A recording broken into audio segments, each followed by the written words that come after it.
We're on the downhill slope for the S25 series, launch date on January the 22nd. Make sure you reserve your pre-order now. Link in the description so you can get extra savings, get that free extra ecosystem credit, enter for the sweepstakes, all that stuff. But I'm curious if Samsung learned their lessons this time, right?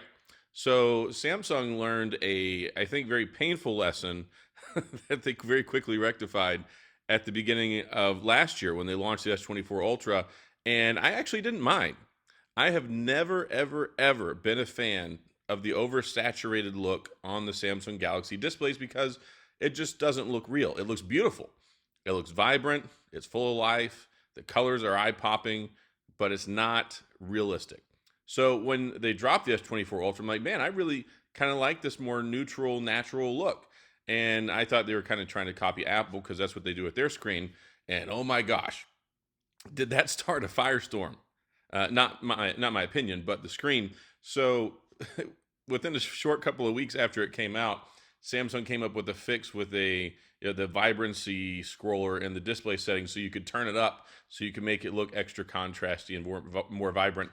Samsung fans like that stuff. I mean, I'm a Samsung fan. I'm also a Google fan, OnePlus. I like them all. I'm a big giant tech nerd. I like all the stuff. But if you do one thing for long enough, sometimes your customer base kind of likes that, and they don't like it when you change. And I do have a few concerns with One UI 7. I haven't personally used it yet, but from what I've seen, it does look a lot like iOS. My hope and prayer, my sincere hope and prayer here, is that it doesn't behave like iOS, because iOS 18 has been straight trash. I've had so many problems with it. It's not an enjoyable experience. And yeah, hopefully it gets better. So it'll be interesting to see what happens. And there's a lot of stuff that's up in the air right now, because we're seeing some reports that all models will have 16 gigs of RAM with the Ultra. We're seeing some that say it's going to have, that might be a 256 baseline model.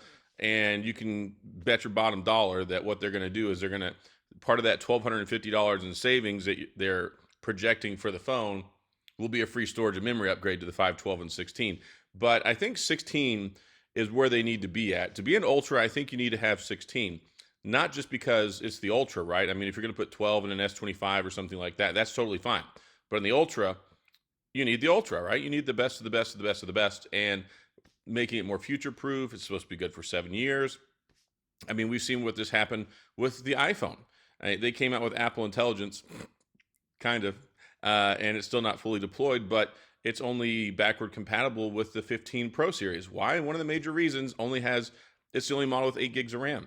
And we saw this painfully with the Pixel 8 this last year, because they had to make changes to the Gemini Nano stuff going on device because it was not able to handle it properly because it didn't have more RAM. So to make it fully more future-proof, and we know that traditionally Android needs a little bit more RAM than Apple. It's not the old days. If you can remember back to like the iPhone 6 and stuff, I think it had like 1.5, 2 gigabytes of RAM, and we were already with like 4 and 6 gigs of RAM with all the other Android phones. It caught up with Apple, and it bit them in the butt. So I don't particularly think that's going to happen with Samsung. 12 gigs of RAM is probably pretty well future-proof, because if the minimum standard is 8, yeah, that's fine. But if you're going to be paying a minimum of $1,299 for a phone, I think that it needs to have 16 gigs of RAM. We'll see. Like I said, just a short couple of days away, going to be announced on January the 22nd. I will be there. For the first time ever, I finally got invited to Unpacked, so I will be there, and I will have ground floor access, presumably, so I can get you some stuff straight out of the gate and tell you all about the phones after the event ends. And of course, pre-order stuff as well. Pre-orders are going to be huge. And one other lesson I hope they learn is more trade-in value. So I was talking to somebody in the comments about this and remembering the good old days. I think it was 2 or 3 launches ago where they gave like up to $1,000 of trade-in credit. I think that's when the S21 Ultra that cost $1,399? I think that's when they gave 1,000. I mean, you have to evaluate stuff, look at it, adjust for inflation, all these other crazy things. But if they came back and they offered a whopping $1,000 of trade-in credit, it would probably be the biggest tsunami of Samsung sales in years. So we'll be looking out for that. I don't know what the trade-in value is going to be. I have no inside information on this whatsoever. They keep all that stuff so close to the vest. It's very hard for me to make some of these videos sometimes because I won't get the information basically until it drops, and then everybody else knows about it. So I try to be Johnny on the spot to keep you guys and gals updated. But yeah, that's kind of where we're at right now.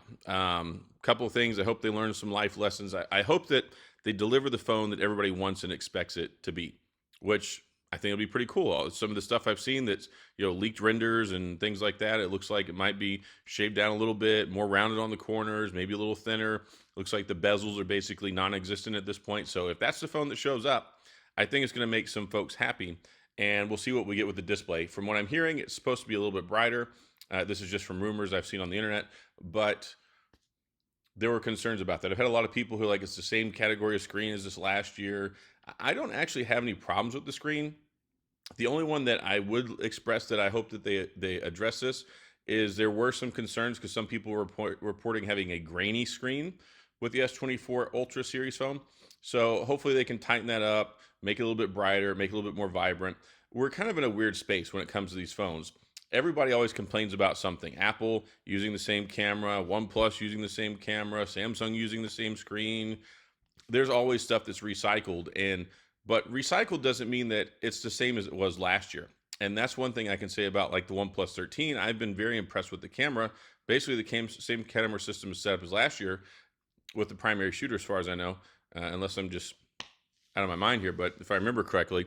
And with the new image signal processor and the Snapdragon 8 Elite chip, and with the tweaks that they made and the engineering and the software stuff with Hasselblad, with the 5th generation camera co-op, I think it looks way better. I think it's more responsive. I think it's more accurate. I think that it takes amazing photos. I mean, call me crazy. I'm not a camera snob by any stretch of the imagination. I didn't go to school for this. I take picture, I see, I like, I don't like. Very, very quick. And then if it doesn't look good, try and take another picture. Usually that one turns out right. And that happens with every phone. No phone, whether it's the iPhone, whether it's the Pixel, whether it's an Oppo, whether it's a Samsung, every single photo you take is not going to be perfect. There's so much science that goes behind this, so much computational photography, all this stuff with the camera systems. It's never going to be perfect. I would like to see improvements with this 200 megapixel camera we're reportedly still going to have for a third year in a row. And that seems kind of like the status quo. About 3 years is what we're getting out of some of these. But I go back to talking about the Pixel days. They had the same camera in the Pixel 3, the Pixel 4, I think the Pixel 5. They had it for 3 or 4 years and then used it in the A series, and it got better every year. Like, how do you have the same camera for 3 years and it wins the best camera 3 years in a row when other people are swapping out new sensors? It comes down to the software. It comes down to the image signal processor and how it translates that data when it captures it from the sensor to the chip and it makes the image. There's all sorts of things that these developers learn, improvements in the software, in the camera programming, in the optimization. So I don't write something off because it has the same camera, because I've seen it time and time again with so many different phones, and it's better the next year. There's problems whenever you come with a new sensor because then you got to reprogram and re-optimize everything. It's like reinventing the wheel, and that's why when we get a new camera, it seems like every time we get a new camera, there's always problems for the first couple of months till they start getting it dialed in. And I've said this many times before. Samsung cameras at the beginning of the year are not the Samsung cameras at the end of the year. It's like by the time the new phone comes out, they finally get it dialed in on the previous year, and it's the best that it's been. So it'll be interesting to see what happens. Again, make sure you do your reservation for that pre-order credit. Get your $50, your ecosystem credit. We know it's not going to come with a charger, so it might as well, if you plan on getting it, you can put in your first name, last name, email address, nothing else, no commitment. Get your $50 so you can get a free charger, free case, use it towards something else that you want. And I've got the affiliate link in the description. But yeah, exciting times. Hopefully Samsung gets it right. I'm excited about it. The Samsung phones, always the most exciting Android phone of the year. I mean, you can argue that with me, but I think I'm right. I've been known to be wrong many times, though. My wife lets me know. But it'll be interesting to see what happens. I mean, so much excitement straight out of the gate. OnePlus 13, fantastic phone, way better than I expected it to be. I love that phone, and it's even to your benefit, like the video I made yesterday, it's on sale for a month. So you can look at the OnePlus 13, you can look at the S25 Ultra, and you can go, okay, I look at it, I see the prices, I see the reviews, I see the benefits, and pick which one you want. It's not an either-or proposition. It's not like, oh, I bought this one, but the one I'm really interested in comes out in 6 weeks, and then I can't take the other one back. So this gives you like a once-in-a-phone generation opportunity to kind of look at everything with eyes wide open and figure out what's best for you. At least that's my 2 cents.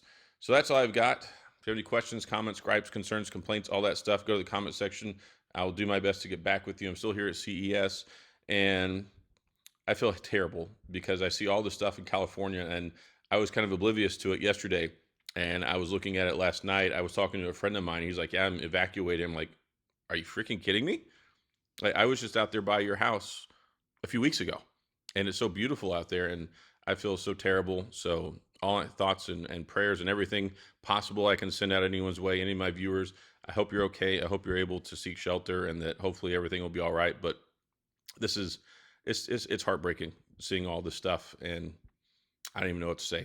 But I hope everyone's all right, and y'all can move forward from this and rebuild, and everything will be okay. But I just wanted to say that real quick. I know it's not a tech thing, but from the bottom of my heart, I'm thinking about you guys.